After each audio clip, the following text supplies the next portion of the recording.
Salam dan bahagia Ibu dan Bapak Guru hebat. Halo Ibu dan Bapak Guru. Kali ini kita akan mengulas materi membimbing murid memperbaiki bangsa agar kita dapat memahami prinsip dan praktik pembelajaran yang mandiri dan kontekstual sesuai karakteristik dan kekhasan di daerah murid kita berada.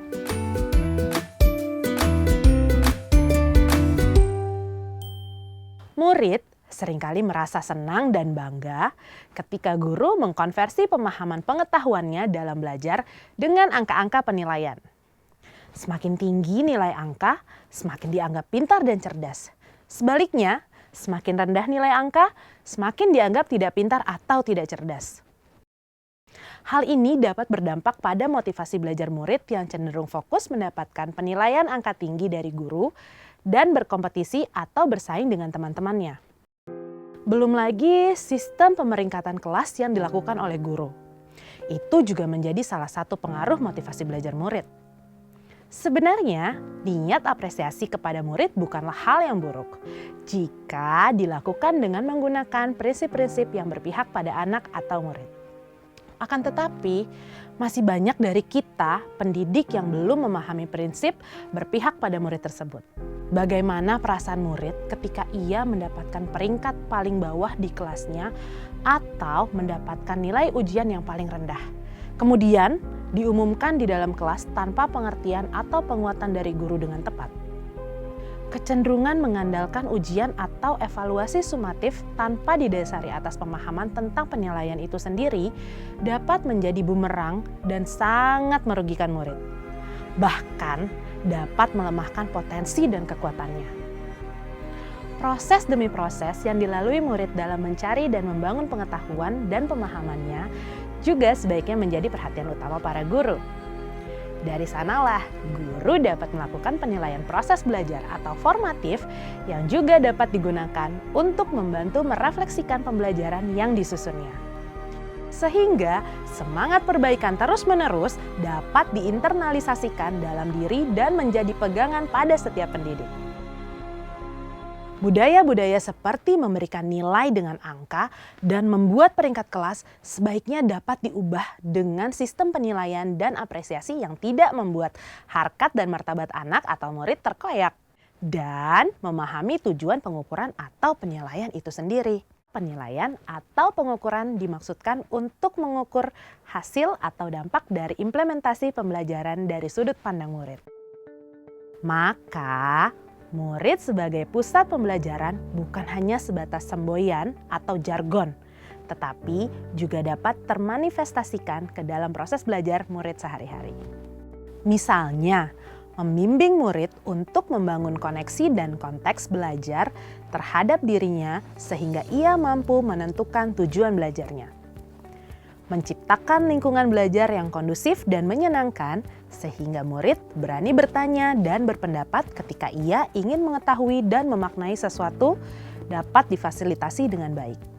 Bukan sebaliknya, dilemahkan dengan stigma bahwa bertanya merupakan ciri murid yang tidak pandai atau tidak cerdas. Dan mendorong murid untuk mengembangkan keterampilan kerjasama dan gotong royong, membantu murid lain yang mengalami kesulitan belajar. Dengan demikian, bukan hanya kecerdasan pikiran yang murid dapatkan, melainkan juga ia dapat mengembangkan kecerdasan sosial emosional melalui pengalaman belajar sesuai dengan kebutuhannya. Penumbuhan dan pengembangan karakter murid kadang terabaikan dan tertutupi oleh pengembangan kecerdasan kognitif dalam proses pembelajaran. Padahal, pendidikan karakter sama pentingnya dengan kecakapan kognitif murid yang dapat menjadi modal dalam kehidupan dan penghidupannya kelak. Karakter yang berisikan nilai-nilai yang diyakini dan menjadi ciri khas setiap murid menjalani hidupnya agar mencapai keselamatan dan kebahagiaan. Kesadaran untuk berani bertanya dan berpendapat merupakan salah satu karakter yang perlu dimiliki murid untuk mengaktualisasikan diri di mana ia berada. Dengan karakter berani bertanya dan mengemukakan pendapat, ia akan terus mengasah keterampilan berpikir kritisnya, mengembangkan kepekaannya pada lingkungan sekitar, dan memajukan bangsa dan negaranya. Untuk mewujudkan itu, mustahil murid akan mampu melakukannya sendiri. Kodrat manusia sebagai makhluk sosial yang memerlukan bantuan orang lain tidak mungkin bisa dihapus. Oleh karenanya, karakter khas bangsa Indonesia yang didasarkan juga atas kodrat sebagai makhluk sosial, yaitu gotong royong atau bekerja sama, menjadi salah satu karakter penting yang murid dapat temukan dalam pengalaman belajarnya. Gotong royong atau bekerja sama merupakan budaya ciri khas bangsa Indonesia. Sehingga dengan membimbing murid untuk menemukan kesadaran bahwa gotong royong atau kerjasama penting dan bermanfaat baginya, secara tidak langsung menanamkan, melestarikan, dan memperbaiki budaya bangsa Indonesia. Maka kita sebagai pendidik dapat mendampingi murid untuk menemukan, menumbuhkan, dan mengembangkan karakter tersebut sebagai bekal kehidupan dan penghidupannya, sekaligus merupakan bagian dari kebudayaan kita.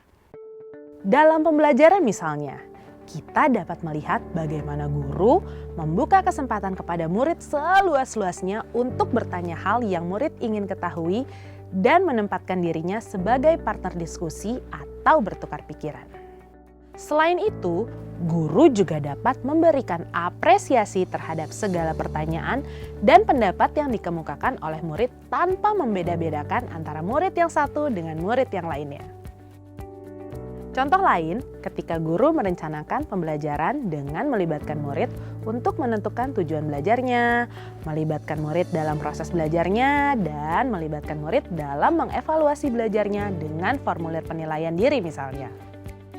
Sebagai orang dewasa, kita hanya dapat membimbing murid untuk memunculkan karakter-karakter yang menurutnya sesuai dengan nilai dan prinsip yang diyakininya. Mari kita refleksikan bersama. Apakah kita sudah memahami bahwa mengajar dan mendidik adalah bagian dari kebudayaan? Lalu, apa yang dapat kita lakukan agar dapat berkontribusi membentuk budaya bangsa yang kuat dan menjunjung nilai-nilai luhur kemanusiaan? Selamat belajar Ibu dan Bapak guru hebat. Salam dan bahagia.